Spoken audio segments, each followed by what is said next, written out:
بسم الله الرحمن الرحيم والصلاة والسلام على أشرف المرسلين. السلام عليكم. Bonjour tout le monde.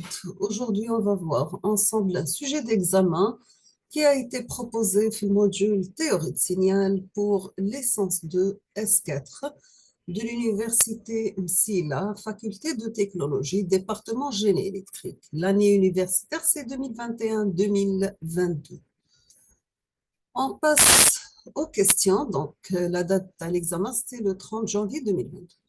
On passe l'exercice numéro 1 sous forme de questions de cours sur 6 points. Dans cet exercice, on vous demande pour chaque question, cocher toutes les affirmations justes. Pour chaque question, cocher toutes les affirmations justes, c'est-à-dire vous pouvez avoir une seule réponse juste, ou bien deux réponses justes, ou bien trois réponses justes, ou là, aucune des réponses est juste.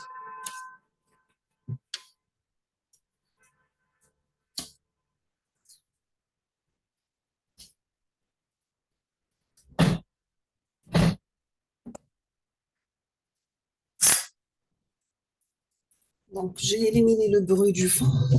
On passe à la question numéro 1. Dans cette question, on vous demande est-ce que les signaux périodiques sont des signaux à énergie infinie, c'est-à-dire lorsque vous calculez l'énergie d'un signal périodique, vous trouvez que cette valeur égale à l'infini, ou bien elle est finie, c'est-à-dire elle prend une valeur constante ou bien zéro, ou bien les signaux périodiques sont des signaux qui ont l'énergie infinie et finie. Donc, la bonne réponse, c'est que toujours les signaux périodiques, comme je fais le cours, ce sont des signaux à énergie infinie. D'accord? C'est-à-dire, lorsque vous calculez la formule de l'énergie, vous trouvez la valeur l'infini. La deuxième question, est-ce que les signaux à énergie finie, cette fois-ci, qui ne sont pas bien sûr périodiques, ont la puissance moyenne, est-ce qu'elle est nulle, ou bien égale à 1, ou bien égale à l'infini, ou bien ils sont des signaux à puissance moyenne infinie. Donc, la bonne réponse, c'est que lorsque vous trouvez la valeur de l'énergie, elle est infinie, la puissance moyenne, ça sera égal à 0. Pourquoi? Parce que la formule ta, la puissance, c'est la limite de 1 sur t quand t tend vers l'infini, de l'intégrale de x de t élevé au carré dt. Lorsque l'énergie, elle est finie, donc vous aurez une valeur finie sur l'infini, qui est égale à 0, bien sûr, car la limite de 1 sur la période et la période tend vers 0. Troisième question, on vous demande de calculer l'énergie contenue dans le signal S de t qui est égal à t sinus cardinal de pi S0t.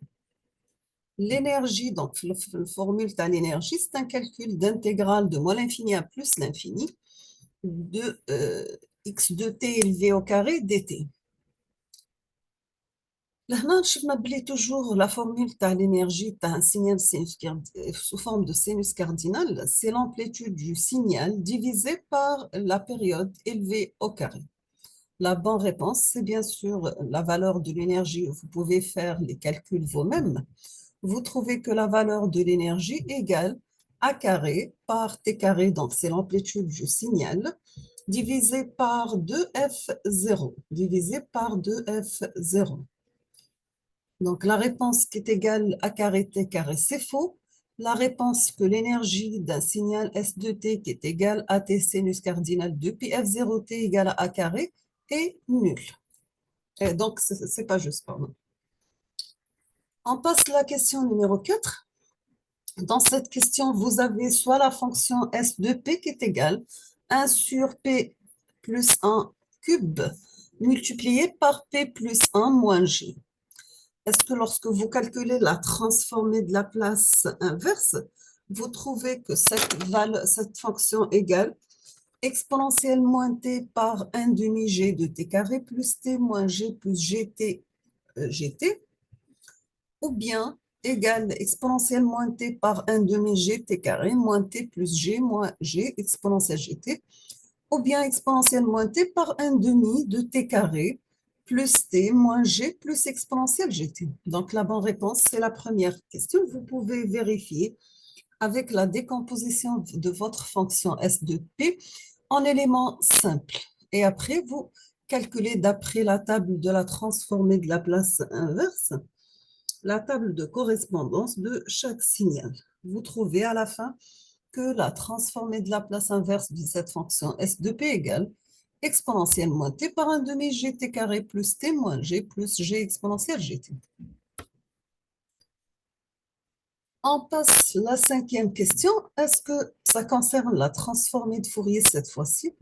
Est-ce que la transformée de Fourier de 2 échelons de t égale 1 sur GPF plus Dirac de f, ou bien 1 sur GPF plus 2 fois Dirac de f, ou bien 1 sur PF plus 2 fois Dirac plus Dirac de f?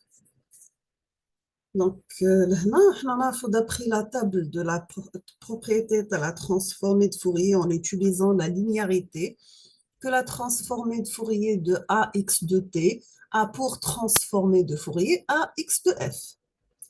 Et nous avons que la transformée de Fourier de l'échelon égale 1 demi de GPF plus 1 demi Dirac de f.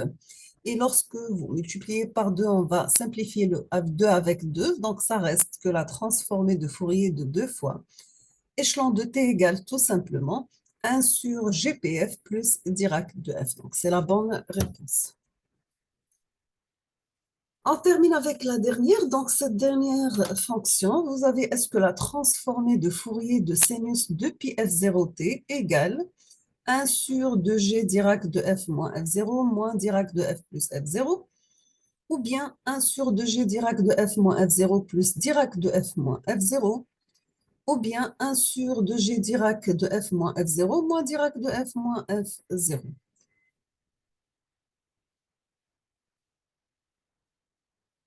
Vous pouvez consulter la table de la transformée de la place. On a déjà calculé la transformée de Fourier de sinus de pi f0 égale 1 demi Dirac de f moins f0 moins Dirac de f plus f0. Concernant la transformée de Fourier, par exemple, de cosinus de pi f0 égale 1 sur 2 pi Dirac de f moins 1 sur 2 Dirac de f moins f0 plus Dirac de f plus f0. Nous sommes arrivés à la fin de cette partie. Je vais terminer la suite de cet examen dans les prochaines vidéos, Inch'Allah. Là, je vais m'arrêter parce que je me dis comme je la vidéo. Là, vous devez réviser exercice par exercice. Je vous remercie infiniment pour votre attention et à la prochaine vidéo, Inch'Allah. On va terminer la suite ensemble. Merci beaucoup et à la prochaine.